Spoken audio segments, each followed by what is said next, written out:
Welcome back to the Angry Man Podcast with Jason and Greg.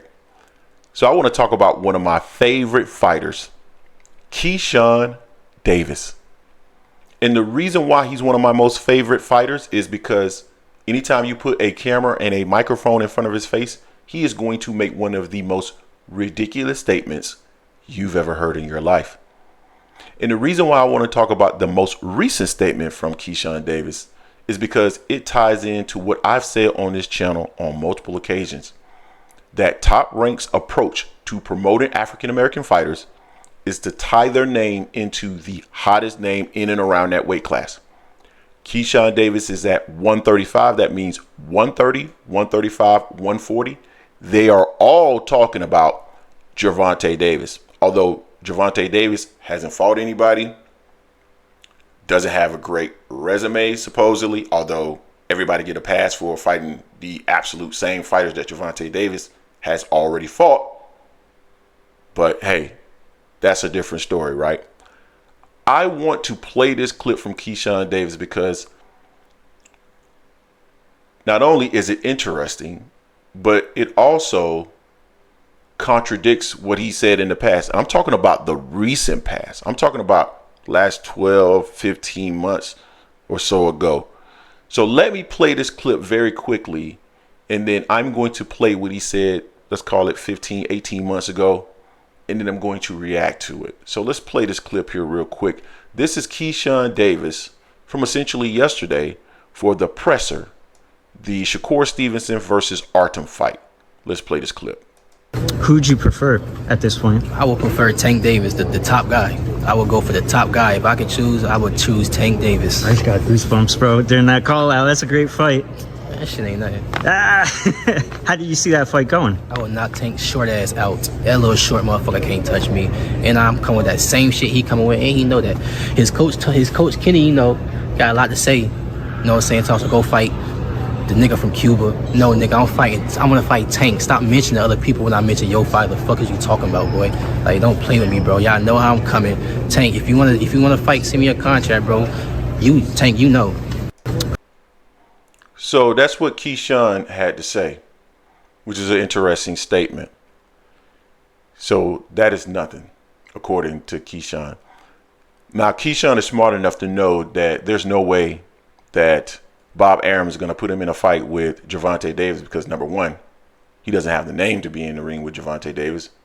His big homeboy doesn't even have the name to be in the ring with Gervonta Davis currently, according to promoter Bob Arum. And he knows that this fight is not going to happen. But yet he's talking because it keeps him relevant. So let me play the second clip from Keyshawn, which, man, had to be, I'm going to say, just based off of his dreads, had to be 15, 18 months ago or something like that. Let's play this.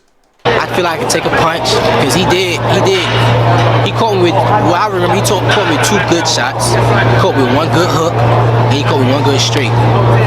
And knowing Tank, like, you don't know really to expect when you get caught with a good shot. So he told me I could really take a punch. He told me I could box with the best and shit. I feel like Tank, he tested me. He tested my skill in a way where I always had to like stay sharp, watch out for his power, and just be real defensive.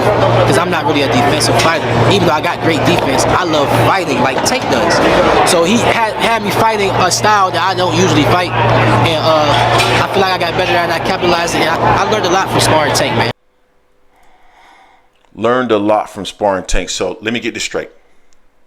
Gervonta Davis during sparring had you changing your style where you had to be more defensive. We're talking about sparring where you have headgear on and you have big gloves on, and yet you had to change your style because of the power of Gervonta Davis. And he made you sharper, tested your skills, and made you a better fighter to the point where you gave him a shout out. And now you're telling me 1 year later, because I just looked up the videos on KO Artist Sports, 1 year later, you're telling me that now Gervonta Davis, oh, that's nothing. You knock his short ass out. That's essentially easy work for you. Amazing. It's an amazing comment. It is about clout chasing. That's what they do on Top Rank. That's how Top Rank promotes their fighters, because Top Rank has an inability relative to promoting African-American fighters. It's been proven. It's been proven. We saw it with Bud. We're seeing it with Shakur. And we'll see it demonstrated as well with Keyshawn Davis. But Keyshawn has gotten started earlier than the rest of them. He barely has any fights, and he's talking about fighting Gervonta Davis. It's all clout chasing and promotion.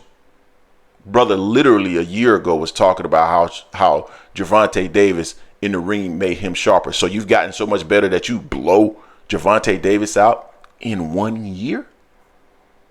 Make it make sense, fam.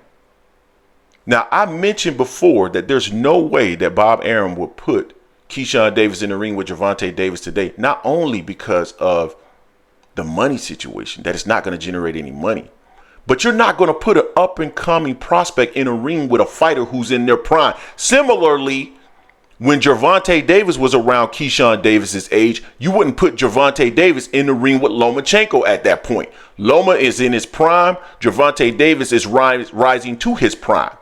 You would not put your up-and-coming fighter in the ring with a fighter who is great in their prime. Keyshawn Davis knows this. But not only that, let's talk about what Bomac has said in the past. Now, I don't know if Bomac has said anything specific to Keyshawn versus Gervonta, but I do know he said specifically about Frank Martin that Frank Martin wasn't ready to fight Gervonta Davis yet. If I was his coach, I would wait on fighting Gervonta Davis. That came out of Bomac's mouth. Bomac is Keyshawn's trainer. Keyshawn has less experience. I'm talking about experience as a professional than Frank Martin. So what do you think Bomac would say about putting Keyshawn in the ring with Gervonta Davis? He absolutely wouldn't do that. He would say the exact same thing. No, you're not ready for that. So at the end of the day, this is all clout chasing. Clout chasing. Shakur does it, although I believe Shakur would actually fight Gervonta Davis, but it has to be for the correct money. I don't think he would not fight Tank, but I do believe that you got to have the right money. But Keyshawn is not fighting Tank. We know that. And a lot of these guys know that these fights are not even feasible right now because of the financial circumstances, because Gervonta is going to demand a certain amount of money, and because they don't bring enough to the table, they're not going to get paid what they want to get paid. They know this, but they come talking, and they try to paint a picture that somebody is ducking them, when in reality, nobody's concerned. But again, that is exactly what Top Rank does relative to African American fighters. They don't know how to promote them. It's straightforward and as simple as that. Now, you guys may disagree, and I'm fine with that. Let me know what you think in the comment section. Don't forget to hate, like, comment, and subscribe. This is the Angry Man Podcast, AM Sports Media, and I am